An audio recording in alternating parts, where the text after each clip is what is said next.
السلام علیکم ورحمۃ اللہ وبرکاتہ۔ نحمدہ ونصلی علی رسولہ الکریم، اما بعد۔ امید کرتا ہوں کہ آپ تمام ساتھی خیر و عافیت سے ہوں گے۔ دوستوں، بعض لوگوں نے یہاں تک کہا ہے کہ اسلام آنے والے کچھ سالوں میں 2050 میں 2060 میں دنیا کا سب سے زیادہ آبادی والا مذہب ہوگا انشاءاللہ۔ اور دنیا کا سب سے زیادہ آبادی والا مذہب اس لیے نہیں کہ مسلمان بہت زیادہ شادیاں کر رہے ہیں، کہ مسلمان بہت سارا بچے پیدا کر رہے ہیں، بلکہ موجودہ دور میں جو تحقیق ہمارے سامنے آئی ہے اس سے پتہ یہ چلا کہ مسلمانوں کے اندر بچہ پیدا کرنے کی ریشو دوسری قوموں کے مقابلے میں کم ہوئی ہے، پہلے کم تھی اور کم ہوئی ہے۔ اور رہی ایک سے زیادہ شادیاں کرنے والی بات، تو خوب اچھی طریقے سے سمجھو کہ اس وقت اس مہنگائی کے دور میں بندہ ایک شادی کر کے جو ہے بڑی مشکل سے گزارا کر رہا ہے۔ اور دوسری بات یہ کہ غیروں کے بیچ میں رہنے کی وجہ سے مسلمان کا جو کلچر ہے نا بہت متاثر ہوا ہے۔ ایک سے زیادہ شادیاں کرنا یہ غیروں کے یہاں عیب سمجھا جاتا ہے، ان کے یہاں عیاشی سمجھی جاتی ہے، جبکہ مسلمان معاشرے کے اندر یہ عبادت سمجھی جاتی ہے۔ اور مصیبت یہ ہے کہ غیروں کے ساتھ رہنے کی وجہ سے یہ عبادت ہمارے یہاں بھی عیاشی تصور کی جانے لگی، جس کے نتیجے میں مسلمان معاشرے کے اندر بھی ایک سے زیادہ شادیوں کا چلن تقریباً ختم ہو چکا ہے۔ آپ کو کوئی خال خال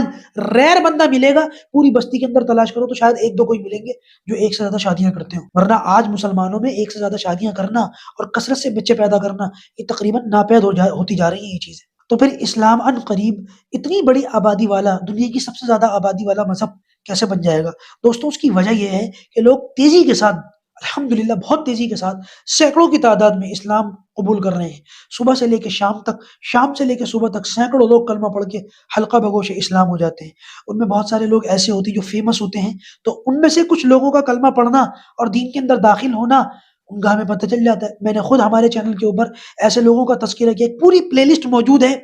دسیوں ویڈیوز آپ کو، سینکڑوں ویڈیوز آپ کو مل جائیں گے اس کے اندر، کہ کتنے لوگوں نے کب کب کلمہ پڑھا اور کیسے حلقہ بگوش اسلام ہو گئے۔ اور وہ لوگ جو فیمس نہیں ہیں، جن کو دنیا جانتی نہیں ہے، وہ تو کب ہوں گے، کہاں ہوں گے، کتنے ہوں گے تو پتہ ہی نہیں، اللہ ہی بہتر جانے۔ لیکن یہ تیزی کے ساتھ سلسلہ چل رہا ہے، حالانکہ ہم مسلمان اس وقت اخلاق کے اعتبار سے بہت زیادہ نیچے جا چکے ہیں، پھر بھی لوگ مسلمان کو دیکھ کر نہیں، اسلام کو دیکھ کر، قرآن کو دیکھ کر جو ہے وہ دین کے اندر داخل ہو رہے ہیں۔ ابھی امریکن ٹک ٹاکر امریکن ٹک ٹاکر، ان کا نام بتایا جا رہا ہے میگن رائس، یہ بہت فیمس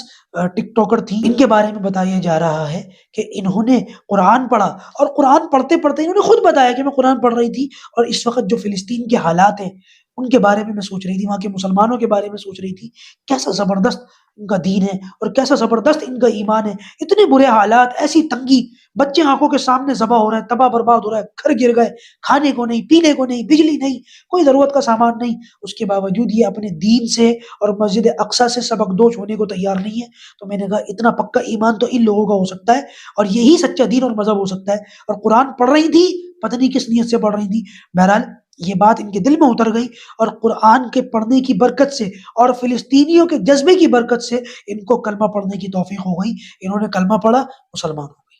اور دنیا کے اندر نہ جانے ایسے کتنے لوگ ہیں جو اس طریقے سے کلمہ پڑھ کے مسلمان ہو رہے ہیں۔ میں اس بہن کے لیے دعا کرتا ہوں، اللہ تبارک و تعالیٰ ان کو ثابت قدم رکھے، جمائے رکھے، اور دوسروں کے لیے بھی ہدایت کا ذریعہ بنائے۔ اور پھر ان کو مبارکباد بھی دیتا ہوں کہ آپ کے لیے کلمہ پڑھنا پوری زندگی کے لیے، دنیا اور آخرت کے لیے، اللہ تبارک و تعالیٰ خیر کا اور کامیابی کا اور سلامتی کا ذریعہ بنائے۔